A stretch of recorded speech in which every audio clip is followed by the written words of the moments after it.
लड़े जंग वीरों की तरह जब खून खौल फौलाद हुआ, मरते दम तक डटे रहे वो, तब ही तो देश आजाद हुआ। सोशल मीडिया पर जैन समाज के सबसे लोकप्रिय जैन न्यूज चैनल महालक्ष्मी की ओर से सुबह सुबह स्वतंत्रता दिवस 77वां दिवस स्वाधीनता का आज आज़ादी का जश्न मनाते हुए लोगों के बीच सुबह 8 बजे आपके पास सादर जय जी के साथ। उठो तिरंगा, उठाओ तिरंगा, घर घर पर लहराओ तिरंगा, कुछ भी कह लो आप, पर आज तिरंगा की इस ऊंचाई के साथ साथ कुछ ऐसा लगता है, दिल के अंदर एक टीस उठती है। लगता है कि जैसे तिरंगे को आसमान में उठाते उठाते हम पचरंगे की सिसकतियों को भूल जा रहे हैं। सिसकता यह पचरंगा आज बहुत कुछ कहता है जैन समाज के लिए। ऐसे 10 कारण बन जाते हैं जो चिंतन करने के लिए, क्योंकि यही स्वतंत्र दिवस बताता है। जब कहते हैं कर्तव्य माँ के प्रति निभाना है, राष्ट्र जब स्वतंत्र रहता है तब हमारा धर्म स्वतंत्र रहता है। पर धर्म के अंदर जब ऐसी अड़चन आती है, ऊपर से नीचे तक जब उसको शिकार होते हैं, आज ऐसे 10 कारण हैं जो हमें चिंतन करते हैं, मनन करते हैं कि वास्तव में हम अपनी आज़ादी को देखते हुए क्या धर्म की गुलामी को जीने को मजबूर हो रहे हैं। एक ऐसी साजिश कहीं रची तो नहीं जा रही है, कोई ऐसा काला इतिहास लिखा तो नहीं जा रहा है। 10 कारण जो इसको पुख्ता करते हैं। पहला कारण, गिरनार जी जैसे सिद्ध क्षेत्र को हथियाने की साजिश, सत्ता के साथ, प्रशासन के साथ, पुलिस के साथ। कहते हैं धर्मनिरपेक्ष देश है, सबको बराबर अधिकार है, चाहे छोटा हो या बड़ा हो, न्याय आंख पर पट्टी बांध कर किया जाता है। उस तराजू में ना नोट देखा जाता है ना वोट देखा जाता है।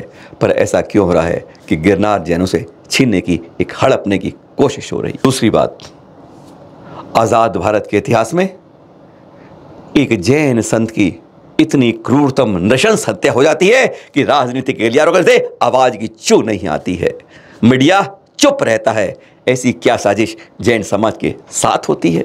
सोचने वाली बात है, चिंतन वाली बात है। किस तरीके से जैनों का आजकल दोहन हो रहा है, नोट के लिए आगे, और जब हमारे कोई होता है तो हम पीछे हो जाते हैं। तीसरी बात, श्री सम्मेशगढ़ जैसे बड़े तीर्थ को पर्यटक स्थल घोषित किया जाता है। फुटबॉल की तरह जैन समाज से खेला जाता है। केंद्र कहता है राज्य की जिम्मेदारी, राज्य कहता है कि संत बलिदान देते हैं, लोग अनशन करते हैं, सड़क पर आते हैं अपने श्री सम्मेश शिखर को धार्मिक स्थल के साथ पर्यटन नहीं बनाने के लिए, पर कहते हैं ढाक के 3 पात, वोट की राजनीति में सब कुछ खेल खेला हो रहा है। चौथी बात, धर्मनिरपेक्ष राज्य है, हर को कुछ ना कुछ कहने का अधिकार है, पर दिगंबर संतों पर, जैन संतों पर इतनी अभद्र बेशर्मी की टिप्पणियां होती हैं, कभी कहीं से, कभी राजनीति, कभी विधायक, कभी पूर्व सांसद, बहुत लोग राजनीति के अंदर करते हैं, पर कोई मजाल कि सरकार कुछ तक उठती है, उंगली उठाती हो? नहीं। वैसे पक्ष विपक्ष का खेल अच्छा होता है, पर जैन संतों होता है तो हर कोई अपना अपना खेल खेलता है। और जैन संतों के प्रति इतनी गंदी बाहुदो बातें होती हैं जो कानों से बोली या सुनी नहीं जा सकती। 5वीं बात, घुमटगिरी जैसा तीर्थ जिसको अदालत भी कहती है कि हाँ इसका क्षेत्र जैन समाज का है, जैनों की जरिए है, लेकिन वहां पर सरकार की तरफ से ऐसा होता है, पुलिस भी कहती है हड़पो। उस इलाके को हड़पने की एक ऐसी साजिश सत्ता और पुलिस के साथ अदालत की अवमानना के साथ होती है। उज्जैन का 457 बड़ा पुराना तीर्थ को कहता है इसको हटाओ यानी गिराओ। आज सत्ता क्या खेल रही है? आज आजादी के 77 साल में आज यही सोचने का मन कर रहा है। छठी बात, नैनागिरी सिद्ध क्षेत्र, बीच में शंकर जी की प्रतिमा बैठा देना और बाहर हनुमान जी की, और लिख देना हनुमान सिद्ध क्षेत्र। किस तरीके से साजिश हो रही है? अरे बड़ी मछली के सामने छोटी मछली को निवाला बनाया जा रहा है और हम कुछ नहीं कर पा रहे हैं।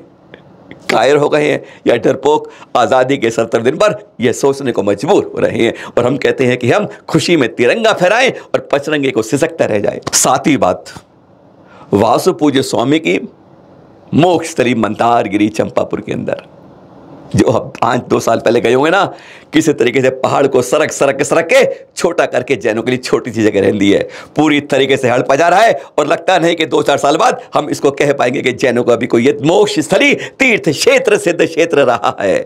ऐसे ही खंडारगिरी के अंदर गुफाएं हो रही हैं कि जाओ कपड़ा पहनाओ, रंग बदलो, सब कुछ हो रहा है। आज इस राज के अंदर सब कुछ आज जैनों को कड़वा घुट पीकर रहना पड़ रहा है, और हम कह रहे हैं हम आज़ादी का जश्न मना रहे हैं। 8वीं बात, पालीताना तीर्थ, बहुत बड़ा शाकाहारी, सबसे दुनिया के अंदर कहने वाला पहला क्षेत्र कहा जाता है। इतने ज्यादा मंदिर हजारों मंदिर जहां होते हैं, एक पहाड़ी पर ऐसा दुनिया में कोई जगह नहीं मिलती है। और वहां पर मस्जिद बन गई, मजार बन गई, सब कुछ एक बदलने की एक साजिश सी हो रही है। साथ नहीं दे रहा कोई, सत्ता हमारे साथ नहीं होती है। कहती है खोपड़ियां गिनेंगे हम तो, तुम्हारी खोपड़ियां कम है। नोट गिनते हुए नहीं कहते कि तुम्हारे नोट बहुत हैं। 9वीं बात, लगातार होती चोरियां डकैतियां मंदिरों के अंदर। चैनल महालक्ष्मी कहे तो इस साल के अंदर अमृत महोत्सव के 1 साल जो गया है ना, उसके अंदर ही कम से कम 100 मंदिरों में चोरी हुई है, तीर्थों में हुई है, डकैतियां पड़ी हैं। केवल 4 का खुलासा हो पाया है। किसी को चिंता नहीं होती है। इसमें से 80% में सीसीटीवी कैमरे तक हैं और कहते हैं पुलिस ने हर में वादे दिया है, हम जल्दी पकड़ लेंगे। महीनों गुजर गए हैं पर पकड़ नहीं गए। एक मंदिर में 2-2, 3-3 बार चोरी के आज इतिहास लिखा जा रहा है। 10वीं बात, अचल तीर्थों के बाद चल तीर्थों की बात। 36 दुर्घटनाएं पिछले कुछ समय में, यानी इस 2022-23 के अंदर चैनल महालक्ष्मी आपको बता चुका है, जिसके अंदर हमारे अनेक संतों की आहुति हो गई। असमय दुर्घटना के अंदर कह दिया समाधि हो गई, देवलोक हो गया, पर इसमें से किसी एक को आज तक पकड़ा नहीं गया है। एक फाइल अभी तक चल नहीं रही है। 3 दिन चलती है, 14 दिन गिर जाती। और हम कहें 77वें दशक, आज तिरंगे का जश्न मनाना चाहिए। चिंतन सिर्फ यही करना चाहिए, अरे पंचरंगे का भी जश्न कब बनेगा, उसको स्वतंत्र कब होगा। आज जैन समाज यही पूछना चाहता है।